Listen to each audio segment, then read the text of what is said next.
Welcome back to the Well, Holler. tnholler.com is where you can find us. Hollers hollering across the state. Thanks to your support. We really appreciate it. Chip in a few bucks a month and get one of these hats like the one I'm wearing. Shout out to Lisa Parker. If you're buying or selling a home in Middle Tennessee, please do it through her. She's very supportive of us. If you need a lawyer, Abby Rubenfeld. And if you need insurance, Peggy Hubbard. Anything but health insurance. Very supportive. All right. Today, we're talking to somebody that if you pay any attention to politics, you probably know. He also has an eye on Tennessee in a few different ways. David Hogg. David, how are you today?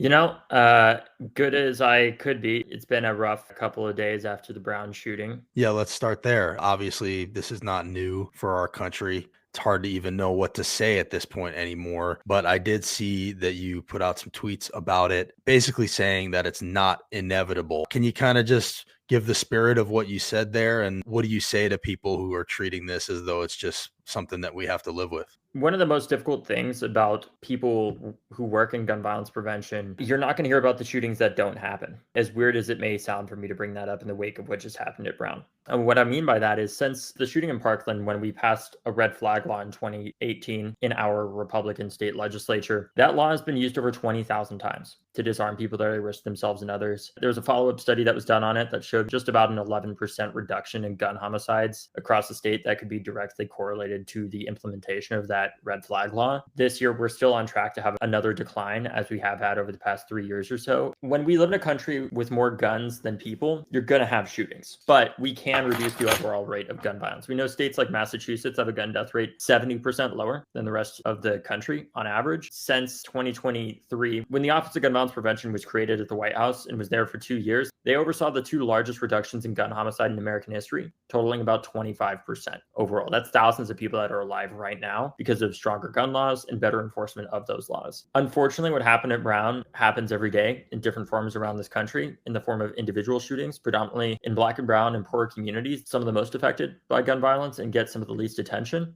As we debate this, people die. There are things that we can do that can dramatically reduce gun violence. Under the Biden administration, we put hundreds of millions of dollars into what are called violence intervention programs, targeted programs that work with the people that are most likely to become the bad guys with guns and get them jobs, get them counseling, get them actual mental health support and other resources that they need so that they don't go and pick up a gun in the first place. Every time that these right-wingers get so afraid that their guns are going to be taken away is in the wake of a mass shooting, typically. It is in their best interest to reduce the overall rate of gun violence in this country. And even if we can't agree on changing gun laws, which I absolutely think we need to, and I think would be the most effective immediate thing we could do, why are we not talking about funding more programs that make people less likely to kill each other? After the Uvalde and Buffalo massacres, Democrats and Republicans in Congress actually did come together. They passed the Bipartisan Safer Communities Act, hundreds of millions of dollars into gun violence prevention, and it has resulted in a dramatic reduction in the overall gun homicide rate. If Congress actually did just a small thing to say, you know what, this is how we're going to make it easier for ATF to enforce gun laws. This is what we're going to do to ensure that people that are most likely to kill somebody else get counseling. How are we not trying everything? Don't sit around and tell me this won't work, that won't work. Prove it to me. Try it, especially in a state like Tennessee, where we're actually going the other direction. Easier to get guns, not requiring gun licenses, putting guys who sell ammo on our school board. It's hard to escape the conclusion that you guys don't actually care about this. And that's the thing that I struggle with. Like, why not try? I think we have a tendency, understandably, to say these Republicans just don't care about kids dying in schools, justified as we may feel in saying that at times, good as it may be to like rally our own base. There's two arenas of politics. There's the public arena and there's the private arena. There's the conversations that happen inside of the congressional chamber, and then there's the conversations that happen on CNN. What we need is for our legislators in those chambers to actually have conversations with each other and figure out what actually can get done, even if it's a tiny thing, because it's better than nothing. But I just want to pick up on one of the things you said. You said we need the conversation to change. What I really think we need is the people who are having the conversations to change. And that's why I want you to talk a little bit about Leaders We Deserve and what you're doing with that. Well, Leaders We Deserve is an organization that helps get great young progressives elected to state legislatures and Congress. Let's put aside the moral argument. All these politicians care about more than anything at the end of the day is money, whether that's for their campaigns or taxpayers. There is an extremely good argument to be made about how these violence intervention programs dramatically reduce gun violence and save us billions of dollars. Because if you can prevent a shooting, you don't need the police to respond to that shooting. You don't need to pay for the investigation afterwards. You don't need to pay to incarcerate the person millions of dollars. With a small investment of a couple $1,000s per person, of getting them a job, of getting them counseling, whatever they need so that they don't feel the need to pick up a gun. We're trying to elect young Democrats. If our government doesn't change the laws that are enabling gun violence to continue, we will just change who is in government. That is why Leaders We Deserve exists. While we're also focused on a litany of issues, not just gun violence, but abortion rights, climate, cost of living, housing, everything like that, our focus is on getting the best young people in our country elected to state legislatures and Congress who are not taking money from special interests like corporations that are directly incentivized to turn elected officials against their own constituents. And our hope is that we can elect a generation of young people that are not just younger versions of the people that are currently there. And we will spend on a state legislative race $40,000, $100,000, sometimes over $1 million to ensure that we get the best young person elected and give them the ability to have a backbone and stand up for their constituents' interests. We don't take corporate money either. We take money from 230,000 individuals. We have a staff of about 12 people right now that work with candidates on a day-to-day basis on everything from how are you raising money to how are you building your door knocking program to where are you placing your ads to get them elected, to give them the best advice and resources possible. What put Justin J. Pearson on your radar? Well, he is a fighter, and I think we need a hell of a lot more fighters in Congress. Steve Cohen has been there for decades. I think that he has a certain sense of entitlement to his position, completely ridiculous and the exact opposite of what we need more of in Congress. While he has voted pretty consistently the right way on a lot of progressive issues, he compared Justin Pearson's challenge of him to fucking Pearl Harbor.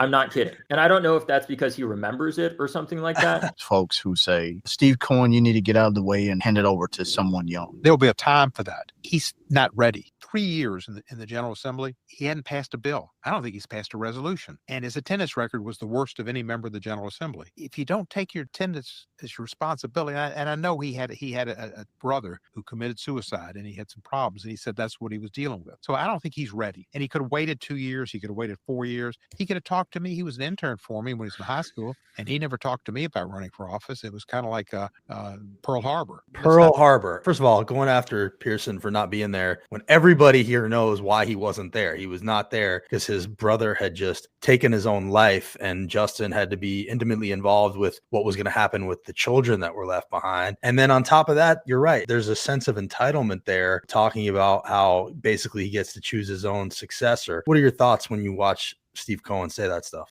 That he needs to retire. Nobody is entitled to their position in Congress. And we believe that Justin Pearson is ready to meet this moment far more than Steve Cohen is. Justin Pearson can help to inspire a generation. This idea of not passing a bill, this is something that I run into a lot. I would offer, it's the ones that do pass bills that really don't do that much, but they get to pass bills because they play footsie with the other side. Those are the ones you got to worry about. The ones that aren't passing bills are the ones that are up there fighting and saying what needs to be said. If you're not passing a bill, that kind of tells me that your heart's probably in the right place up there. Let's not get this wrong. This is Tennessee. Exactly. Right? And if Justin wanted to take on easy fights and pass some symbolic piece of legislation that didn't really do anything, he could have done that. He's chosen time and time again to take on the hardest fights in the legislature that his own Democratic constituents want him to fight for, is somebody who has what we need a hell of a lot more of in Congress. We have one of the most experienced Congresses in American history. Right. I don't know about you guys, but I don't feel like we're getting a lot of stuff out of that experience. Experience is great, but what's more important is integrity. Justin Pearson has integrity. He has repeatedly stood by his constituents, even been expelled for fighting so hard for them. The majority of people who are funding Steve Cohen's campaign, many of the same corporations that are actively involved in the harming of his constituents. Yeah, there's a group called Stalking the Capitol that made a video about this where he gets 72% of his money from PACs, which I don't think a lot of people really know. And by the way, personally, I got no problem with Steve Cohen. He's come on the holler. Like you said, people need to understand where they get their money from. And there is sort of a sense of entitlement. This idea that he gets to choose a successor, I think should make people bristle, like you're saying. Yeah, I mean, how can we claim to be the party that's fighting for democracy if we act like somebody challenging us after being there for 40 years is akin to Pearl Harbor? Pearl Harbor.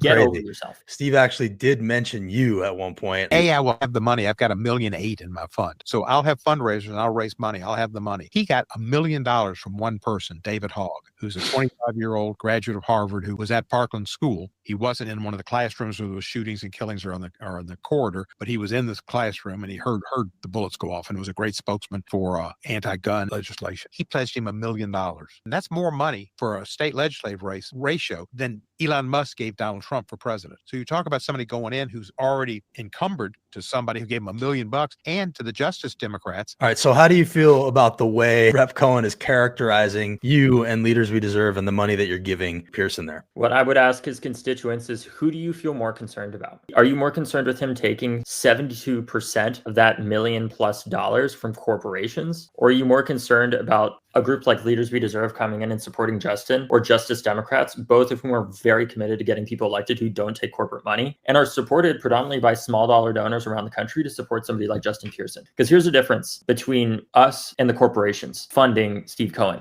We are not going to call Justin and say, hey, you know that big data center that we want to build in your community? We need you to help get this thing built. Justin's not going to get that call from me. The reason why I am in this, I do not want what happened in Parkland to ever happen again. And I want to combat and fundamentally change campaign finance system that enabled that from happening. And I do not believe that as Democrats, we can accurately and properly represent our constituents and claim that we are fighting against the special interests that are harming them if we are taking money from those very special interests. And at Leaders We Deserve, we're not taking corporate money. Well over 80% of it comes from people that give us less than $1,000. For example, when we supported Zoran in New York City, I had 2 very wealthy donors call me and say that they were not going to give us several $100,000 in total. And I got to tell them to take a hike. And we got other people to come off the sidelines, and we gave them $300,000 to the independent expenditure for that. But I had 2 major donors call me and say, hey, we're not going to give you any more funding because you supported Zoran. And because we have 230,000 individual donors around the country, I got to tell those people to take a hike, because we're not here to do the bidding of corporations or very wealthy people. We're here to do the bidding of a generation that has thus far failed to be represented in power in any substantial form. And it's time for us to change that. And I believe that Steve Cohen ultimately needs to retire. If nothing else, stop acting so goddamn entitled to your position. This is not your seat. It is your constituent's seat. If Justin went out there and said the same thing that Steve Cohen is saying, I would be pissed off. If Justin was comparing any challenge of him to Pearl Harbor, that's not okay. But it's especially not okay when you've been in Congress 40 years or 1,000 years or however long Steve Cohen has been there at this point. And again, it's not like I have that big of a personal issue with Steve Cohen.